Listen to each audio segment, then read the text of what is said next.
Next example करने लगे हैं। X square minus D Y square is equals to -1 has no solution if D congruent to 3 modulo 4। इस वाली equation का कोई सोल्यूशन नहीं होगा अगर मेरा डी कॉन्ग्रुएंट टू 3 मॉडुलो 4 है। अब लेट कर लिया कि डी कॉन्ग्रुएंट टू 3 मॉडुलो 4 है एंड इस इक्वेशन का हमने प्रूव क्या करना है कि इस इक्वेशन का कोई सोल्यूशन नहीं है। सपोज़ कर लिया कि इस इक्वेशन का सोल्यूशन है जब मेरा डी कॉन्ग्रुएंट टू 3 मॉडुलो 4 है। अब अगर इसका सोल्यूशन है तो मैंने मान लिया x is equals to a है and y is equals to b. Because अगर इसका सोल्यूशन होगा तो दोनों मेरे पास जो वेरिएबल्स हैं उनकी वैल्यूज़ आएंगी। तो मैंने मान लिया ए एक्स की जगह पर आके इस इक्वेशन को सेटिस्फाई कर रहा है एंड वाई की जगह पर अगर मैं बी फिल करती हूँ तो इस इक्वेशन को सेटिस्फाई कर रहा है। एक एक्स की जगह पर ए फिल कर दिया, वाई की जगह पर बी फिल कर दिया, इज़ इक्वल्स टू आ गया -1। अब यहाँ पे मेरे पास मॉडुलो 4 था। अगर मॉडुलो 4 है तो मेरे पास ए की वैल्यूज़ भी क्या हो सकती हैं 0 से लेके 3 तक, 4 से छोटी छोटी, एंड बी की वैल्यू भी क्या हो सकती हैं। अब यहाँ पे ए की वैल्यू जो है वो 4 से छोटी छोटी हो सकती है, मतलब 0 हो सकती है, 1 2 3। यहाँ पे ए स्केयर है, मैं इन वैल्यूज़ का स्केयर करूँगी। 0 का स्केयर 0 आ गया, 1 का स्केयर 1 आ गया, 2 का स्केयर 4, 3 का स्केयर 9, मॉडुलो 4 आ गया। अब 0 है और 1 है, जब मैंने 4 को 4 के साथ डिवाइड करा तो फिर भी इसका रिमाइंडर क्या आ जाएगा 0, एंड जब मैंने 4 को 9 के साथ डिवाइड करा तो रिमाइंडर क्या आ जाएगा 1। मतलब मेरे पास ए स्केयर की दो वैल्यूज़ आ रही हैं, कॉन्ग्रुएंट टू 0 और 1 आ रहा है मॉडुलो 4। या तो कॉन्ग्रुएंट टू 0 मॉडुलो 4 आ रहा है, कॉन्ग्रुएंट टू 1 मॉडुलो 4, मतलब 0 और 1 दो ही वैल्यूज़ आ रही हैं। सिमिलरली बी स्केयर की भी दो ही वैल्यूज़ आएंगी, 0 एंड 1 मॉडुलो 4 पे। अब मेरे पास D square congruent to 3 modulo 4 given था। जब मैंने 4 को 3 के साथ डिवाइड करना है तो रिमाइंडर क्या आएगा -1। ये वाला माइनस मैं उधर ले गई, minus d congruent to 1 modulo 4 हो गया।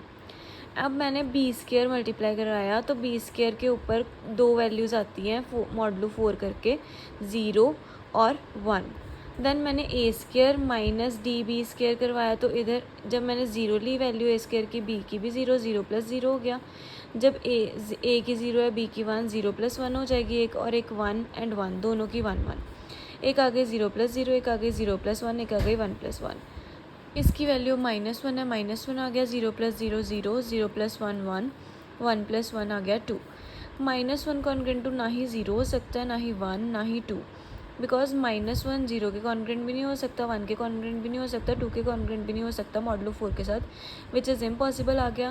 दैट मीन्स जो हम लेके चले थे कि इस इक्वेशन का सोल्यूशन है जब मेरा डी कॉन्ग्रुएंट टू 3 मॉडुलो 4 होता है, हमारी सपोजिशन रॉन्ग है, इस इक्वेशन का कोई सोल्यूशन नहीं होता।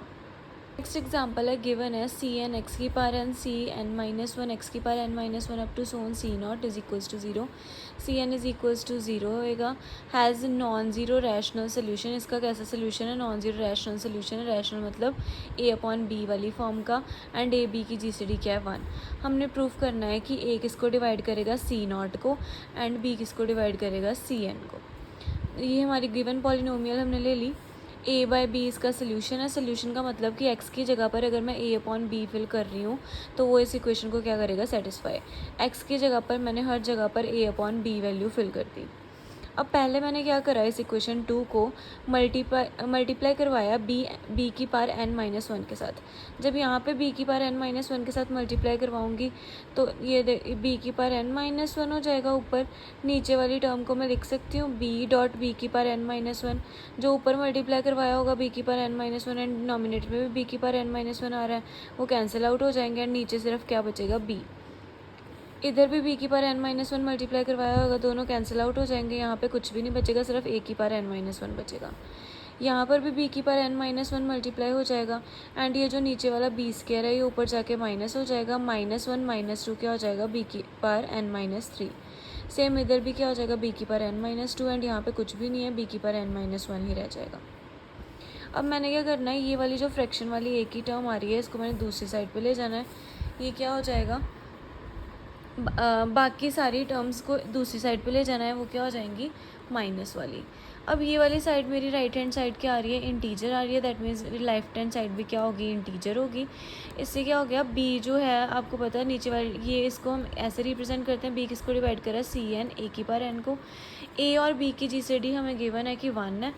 ए और बी की GCD अगर 1 है, दैट मीन्स ए बी जो है वो ए को तो डिवाइड कर नहीं रहा, दैट मीन्स बी किसको डिवाइड करेगा, CN को। एक चीज़ प्रूफ होगी। अब सेकंड इक्वेशन में ही, ये जो मेरी सेकंड इक्वेशन थी, इसमें मैंने क्या करना है, मल्टीप्लाई करवाना है b की पावर n अपॉन a के साथ। हर टर्म में मल्टीप्लाई करवाना है b की पावर n अपॉन a के साथ। हर टर्म में जब मल्टीप्लाई करवाएंगे b की पावर n अपॉन a के साथ, तो मेरे पास ये टर्म बन जाएगी। फर्स्ट टर्म a की power n-1, terms cancel out होकर वाली टर्म बन जाएगी। अब जो फ्रैक्शन वाली टर्म है, फिर से मैंने क्या करना है, उसको दूसरी साइड पे ले जाना है। अगर राइट हैंड साइड इंटीजर आ रही है तो लेफ्ट हैंड साइड भी क्या होगी, इंटीजर होगी। दैट मीन्स क्या आएगा, ए किसको डिवाइड कर रहा है, C0 बी एन को। ए बी को डिवाइड करेगा नहीं, क्योंकि ए की बी के साथ GCD क्या है, 1, दैट मीन्स ए किसको डिवाइड करेगा, C0 को। दोनों चीज़ें प्रूफ कर दी, बी CN को डिवाइड कर रहा है, ए C0 को डिवाइड कर रहा है, यही हमने प्रूफ करना था। प्रूफ करना है कि ये मेरा रूट है इस इक्वेशन का। एक्स, अगर ये इसका रूट है, दैट मीन्स एक्स की जगह पर मैं ये वैल्यू फिल करूँगी तो ये इस इक्वेशन को सेटिस्फाई करेगी। दैट मीन्स एक्स की वैल्यू ये ले ली। अगर ये इसका रूट है तो x is equal to this होगा। दोनों ये वाला जो रूट हुआ उधर जाके -√2 हो गया, स्केयरिंग करी बोथ साइड्स पे, तो मेरे पास क्या इक्वेशन बनी, यहाँ पे a माइनस भी हो स्केयर की आइडेंटिटी लग गई। क्या इक्वेशन बनी, 3 इधर ले गए, इरेशनल टर्म को इधर ले गए, ये आ गया x² -1।